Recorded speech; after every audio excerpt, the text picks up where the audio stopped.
بسم الله والصلاة والسلام على رسول الله. اللهم صل وسلم وبارك على سيدنا محمد أفضل الخلق وعلى آله وصحبه وسلم. ازيكم يا حبايبي، عاملين ايه؟ يا رب تكونوا بخير. لأول مرة تشوفوني ما تنسوش تشتركوا وتفعلوا الجرس ولايك وشير، هيوصلكوا الفيديوهات الجميلة بتاعتي اللي أنا بنزلها ديت. الأول بنشكر حبايبنا أخ وأخت اللي تابعونا ودخلوا على صفحتنا يوميات سهور في الريف. بشكركم جدا جدا وربنا يخليكم لنا وما نتحرمش منكم العمر كله.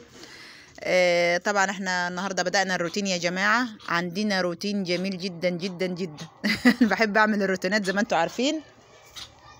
ببدأ الروتين من الصبح، هو عندنا عامة الروتين انا ببدأه من الصبح.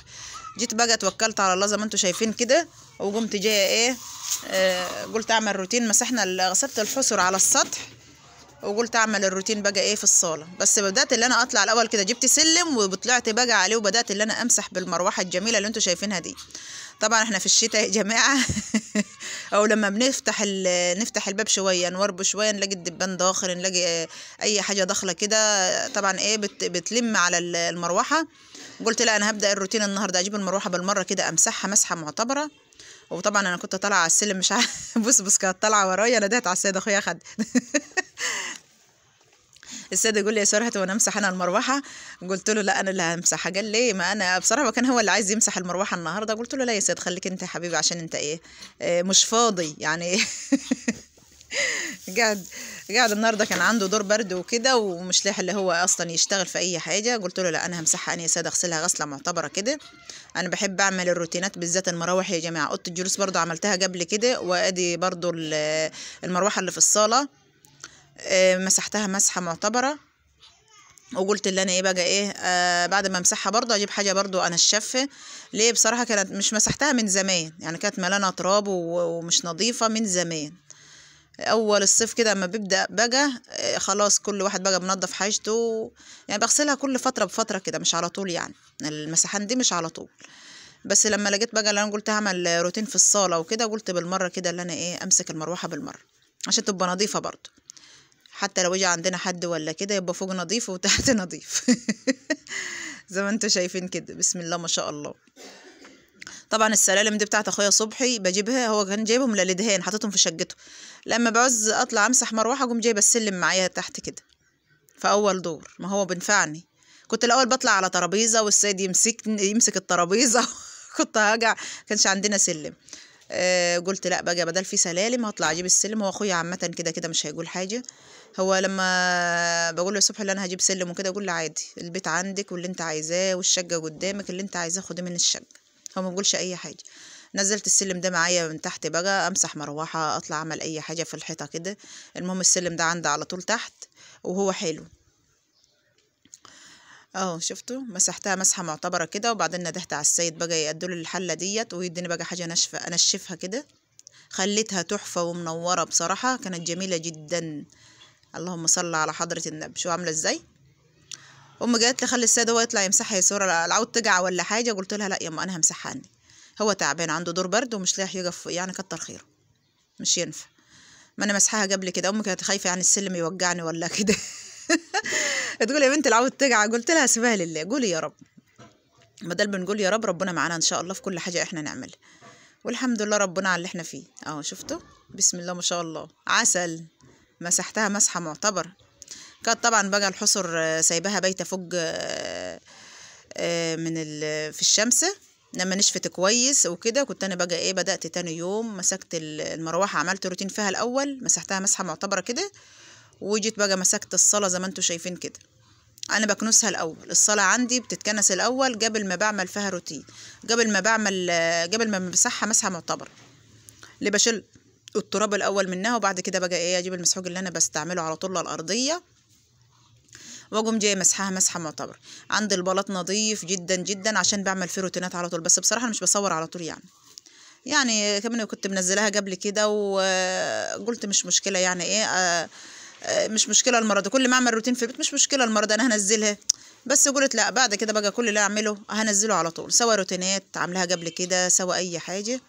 هو المهم انا مش عدت هخلي حاجه، يعني ما هو ده شغلي عامه في البيت وديت حياتنا ولازم بقى اللي احنا ايه نبدا كده ننظف بقى البيت الجميل اللي انتوا شايفينه ده.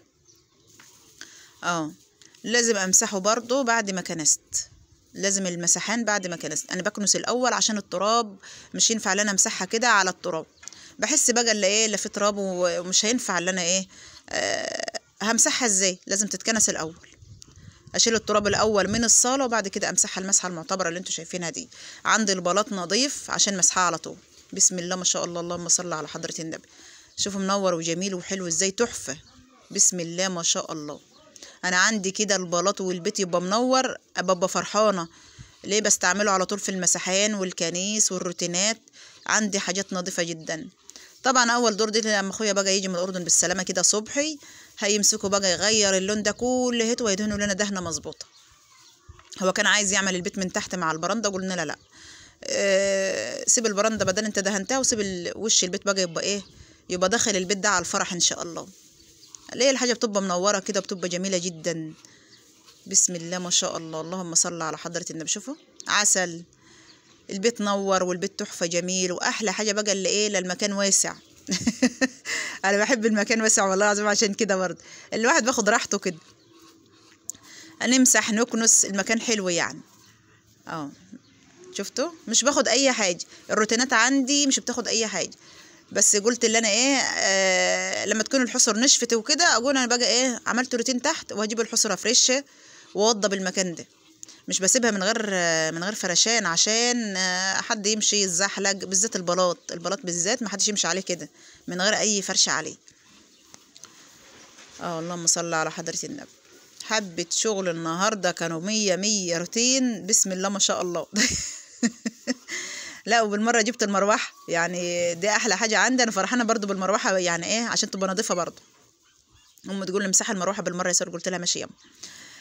ادي الحصيره اهي، جبتها برضو من فوق، طلعت فوق السطح، شلت الحصيره وقمت جايباها. شفت عامله ازاي؟ غسلتها غسله معتبره كده، بس بسم الله ما شاء الله نورت كده. احلى حاجه الا الصاله ديت جايبين على الحصيره على قدها بالظبط كده، ولا موكيتا ولا سجاده ولا الكلام دي. انا ما بقتنعش بالحاجات التانية دي خالص، عشان مش عندنا مكنسه كهرباء. ولو في مكنسه كهرباء كنا هنجيب. بالذات انا مش هجيب موكيت، لا السجاد، انا برتاح في السجاد بيبقى منظره جميل كده وتحفه وشكله حلو خالص. بسم الله ما شاء الله. مسكت بقى الصاله كلها فرشتها هي، وهجيب برضو المسند والحاجات اللي انا بحطها الركنيه اللي القاعده العربي ديت، هجيبها برضو احطها فيها. بسم الله ما شاء الله. كان احلى روتين النهارده عملناه في الصاله. شفتوا؟ مش باخد حاجه، النظافه جميله جدا جدا، وانا بحب النظافه يا جماعه. هي جايه بقى بطول الصاله كلها، الحصيره ديت بطول الصاله. شفتوا عامله ازاي؟ لا، والزوج جميل، زوجها جميل جدا جدا، يعني ايه شكلها حلو خالص. اللهم صل على حضرة النبي. بسم الله ما شاء الله.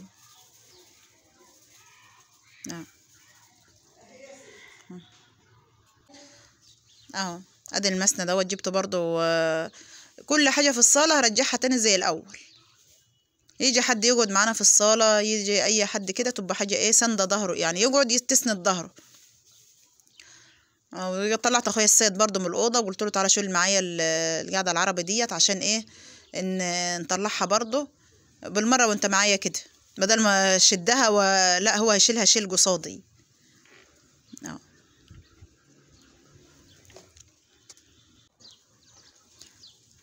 شلتها انا واخويا السيد، طلعناها من الاوضه. كنت حاطاها في اوضه الجلوس، يعني ما رضيتش ادخلها اوضه تانية، حطيتها في اوضه الجلوس كده، وايه قلت شيل بقى يا سيد. احلى حاجه السيد اللي هو معايا النهارده. كل حاجه رجعتها مطرحها بالظبط في الصاله. بشيل الحصيره تتغسل، ارجع كل حاجه مطرحها طبيعيه عادي. وكان احلى روتين النهارده عملناه في الصاله. بسم الله ما شاء الله، اللهم صل على حضره النبي. شوفوا اخويا السيد عسل ازاي.